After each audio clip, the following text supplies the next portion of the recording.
looking at this in a certain way. The Hindu legends and the yogic legends, both of them claim that Shiva was self-created. That means he just happened. That means he had no parents, he just happened.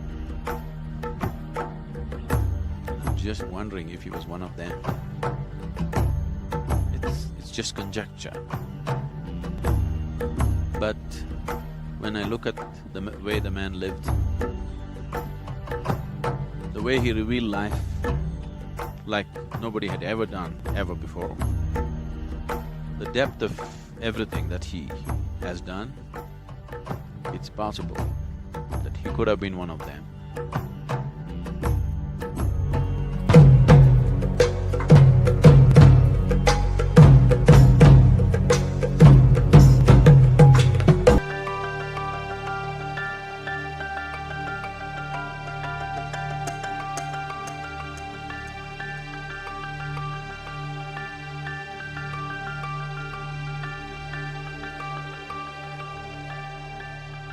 This is not just a water body,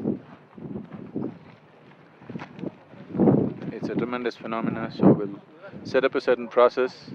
Till then, nobody touch the water, nobody enter the lake. We will set up a certain process so that you will be receptive to what's happening there. This is not just another body of water, this is something else.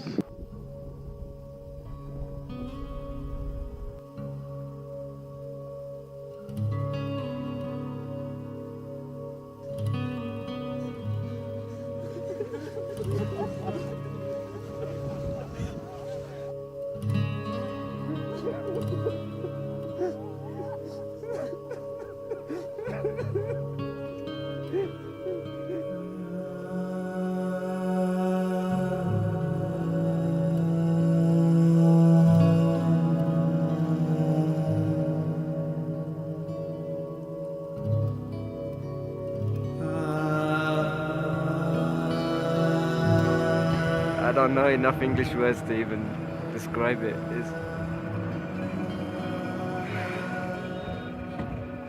I don't know any words to describe it. It's very emotional. I'm finding it a little hard to speak right now.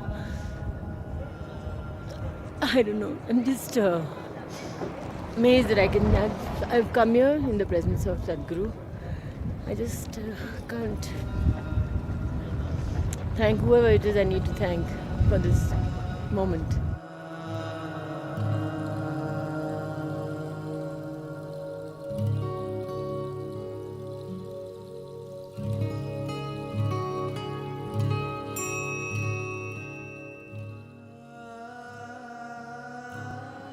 You heard of Tethys? Tethys Sea is generally held as the very crucible of human civilization. It is believed that everything came out of it. So this Tethys Sea, because of movement of the continental plates, got pushed up.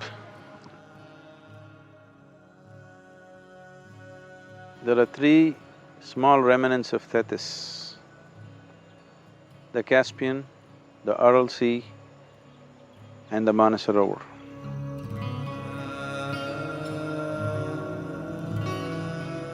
Just about a year ago when we came here, it was one big surprise. In many ways I was coming to a point in my life, or I had come to a point in my life long ago where it's almost like nothing can surprise me.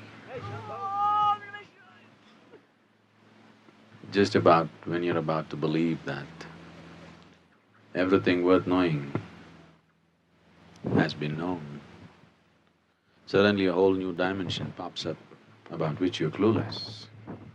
One thing is clear here, this we are 100% sure, is there's a tremendous amount of activity in the lake. And this activity is… the nature of the activity is such that it has nothing to do with anything that we know as life on this planet. It's something totally different. It's life, but not the way we know it.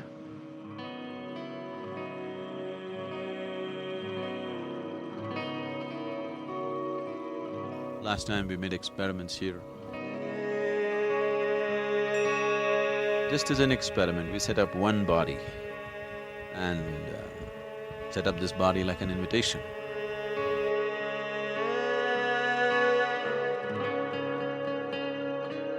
And they didn't even hesitate for a moment, they were on. When this was set up and when these beings entered, they're in bunches, they're not individual. When they entered the system, I thought, let me restrain them for some time and see.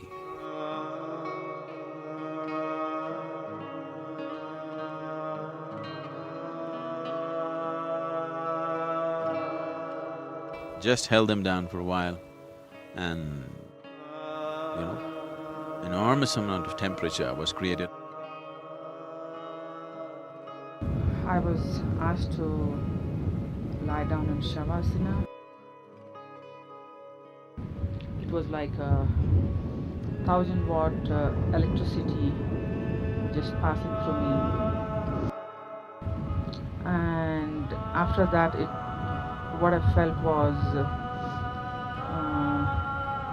something was placed on my head. I really had no idea what it was, but it was extremely hot to the point of discomfort that was placed on my head. When I just opened her up a little bit and set up a situation for that, they just simply rushed through her system in such a violent way, entering through the Swadhisthana and leaving through the Sahasrara in a brisk moment. I knew that if we restrain, it'll generate temperature and it could cause damage to the person's body. So we kept a bowl of water just above the head when the person is lying down, just about 6 inches away from the head. Within a minute's time, this ice-cold water was boiling. If that bowl of water was not there, her head would have been scorched for sure.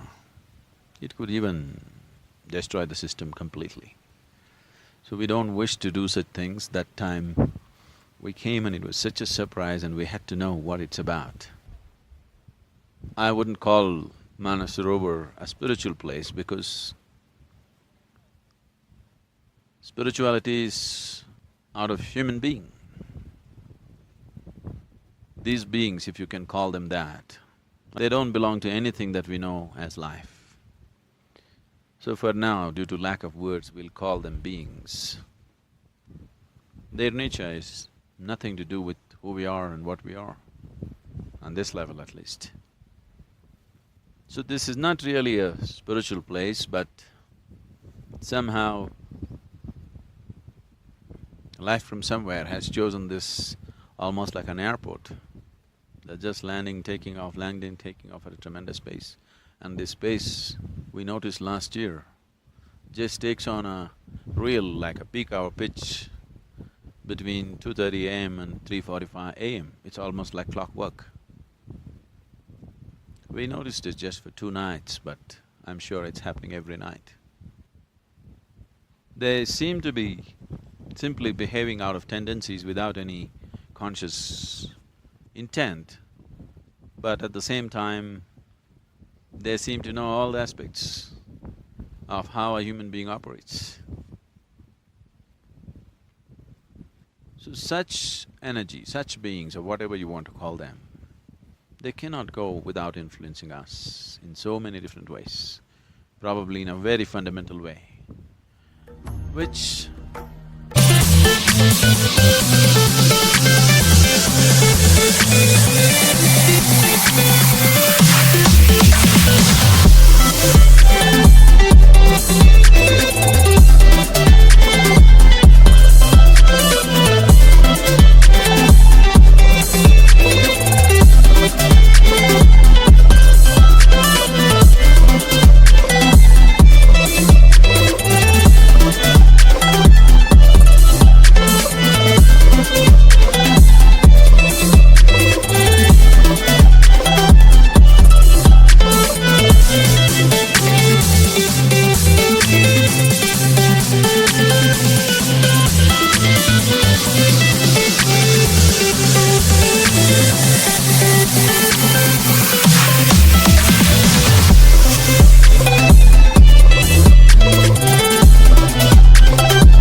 humanity is unwilling to acknowledge for whatever reasons.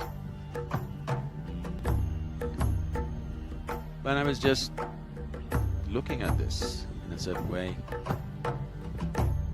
the Hindu legends and the yogic legends, both of them claim that Shiva was self-created. That means he just happened. That means he had no parents, he just happened. I'm just wondering if he was one of them. It's just conjecture. But when I look at the way the man lived, the way he revealed life like nobody had ever done, ever before, the depth of everything that he has done, it's possible that he could have been one of them. A man like him, who in his own time was worshipped as a god, at least there must have been a grave. Maybe he left with them. Because India is a place where they preserve their graves forever. Yogis who died thousands of years ago, still their samadhi.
Are maintained and kept. Why wouldn't they keep Shiva's samadhi? This is all conjecture. There's no fact to support this. This is just crazy. This doesn't stand to any reason. Why for millions of years, one particular spot on the planet has been used by life which doesn't belong here? Why? And why the same place? And why for so long?